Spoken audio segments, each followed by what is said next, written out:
Hello students. आज हम करने वाले हैं असर्शन और रीज़न के कुछ क्वेश्चंस।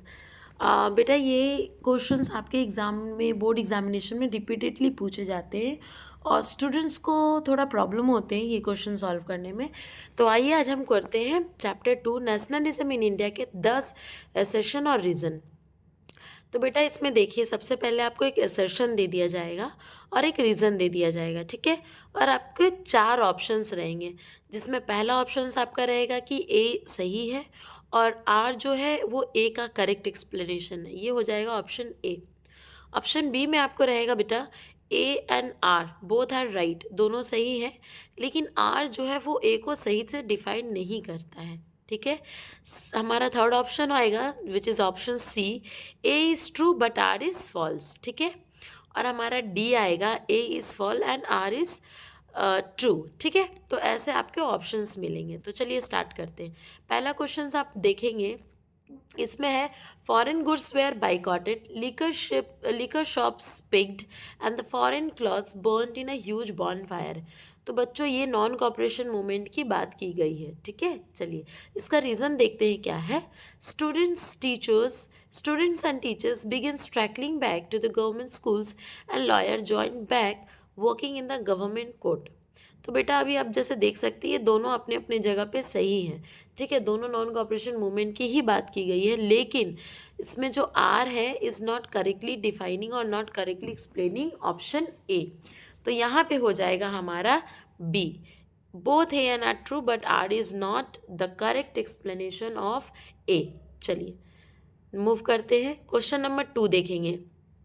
हमारा असर्शन बोलता है Dyer entered the area, blocked the exit points and opened fire on the crowd, killing hundreds। ये हमारे जलियांवाला बाग मूवमेंट की बात की गई है जो 13 अप्रैल 1919 में हुआ था। इसका रीज़न देखते हैं क्या है। His objects, ठीक है, as he declare later was to produce a moral effect to create in the minds of the satyagrahis is feeling the terror। तो ये जो हो जाएगा आपका बेटा, इसका ऑप्शन ए हो जाएगा, ठीक है, कि आपका असर्शन सही है और जो आर है वो उसको करेक्टली डिफाइन कर रहा है। Okay, let's move, next question देखते हैं बच्चे। It was declared that 26 January 1930 would be celebrated as an independent day when people were to take a place to struggle for complete independence। Okay, ये हमारे Lahore session की बात की गई है जहाँ जवाहरलाल नेहरू ने पूर्ण स्वराज की डिमांड के एक्सेप्ट किया और इसको डिक्लेयर किया था कि 26 जनवरी 1930 हम लोग as a independent day celebrate करेंगे। असर्शन तो सही है। अब इसका रीज़न देखते हैं। Mahatma Gandhi had to find a way to relate these abstract ideas of freedom to more concerned issue of everyday life। Okay, तो यहाँ हमारा ऑप्शन हो जाएगा बी, ठीक है। Both A and R are right but R is not correctly explaining हम A. Okay, चलिए next देखते हैं बच्चे। क्वेश्चन नंबर 4 देखते हैं। Mahatma Gandhi decided to take up the Khilafat issue. Okay, चलिए इसका रीज़न देख लेते हैं।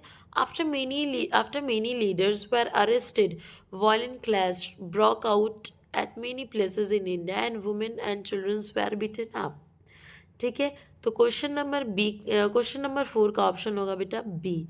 इसमें भी देखिए हमारा असर्शन भी सही है, महात्मा गांधी ने खिलाफत इशू के अगेंस्ट सपोर्ट किया था, ठीक है। खिलाफत मूवमेंट उन्होंने किया था ताकि वो हिंदू और मुस्लिम दोनों को ही wanted to bring Hindu and Muslim under the same umbrella, ठीक है। तो ये तो बहुत सही बात है और हमारा रीज़न भी सही है, लेकिन ये जो है ए को करेक्टली एक्सप्लेन नहीं कर रहा है, तो हम लोग ऑप्शन बी के साथ जाएंगे। आइए नेक्स्ट देखते हैं question number 5। Mahatma Gandhi decided to launch civil disobedient movement by violating salt law. ये भी सही है बेटा, महात्मा गांधी ने सॉल्ट लॉ को वॉयलेट करके उन्होंने सिविल डिसोबीडियंट मूवमेंट स्टार्ट किया था, ठीक है। ये साबरमती से चले थे और दांडी पहुंचे थे, ठीक है, 78 फॉलोअर्स के साथ। चलिए ये तो सही है। हमारा रीज़न देखते हैं। एन इमेज और figure help people to identify with the nation. नहीं बेटा, ठीक है, हमारा ये हो जाएगा ऑप्शन नंबर सी, जहाँ पे A is true but R is false. चलिए आते हैं क्वेश्चन नंबर 6 में।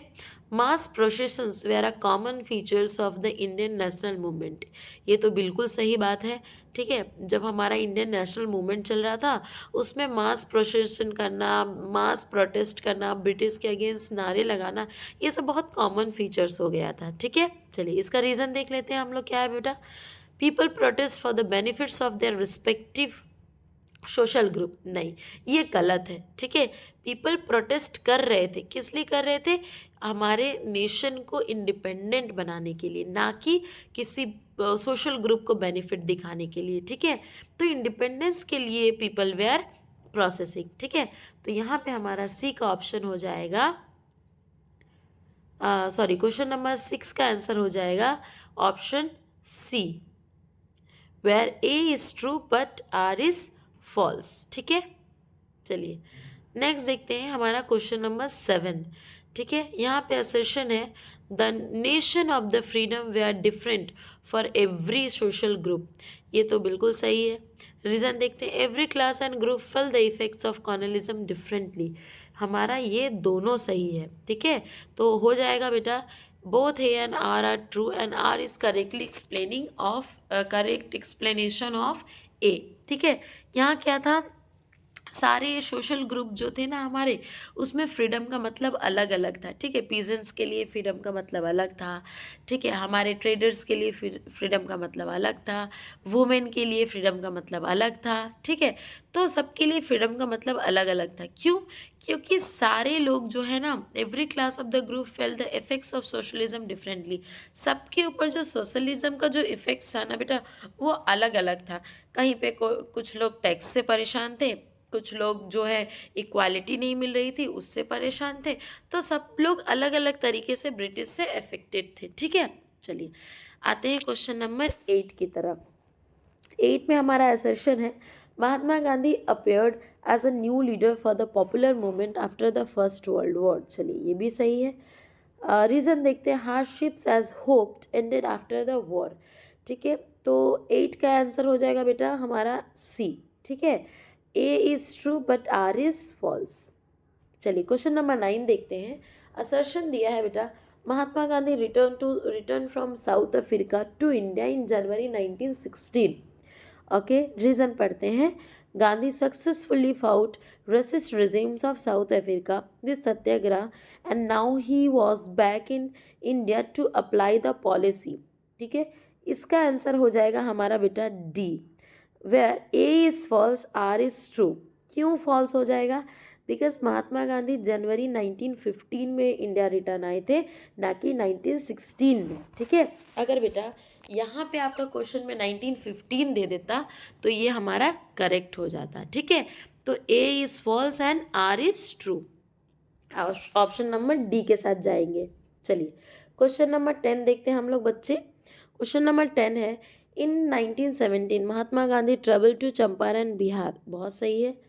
रीज़न देखते हैं, it was Gandhi ji's first major movement where he inspired peasants to resist exploitations by the planters.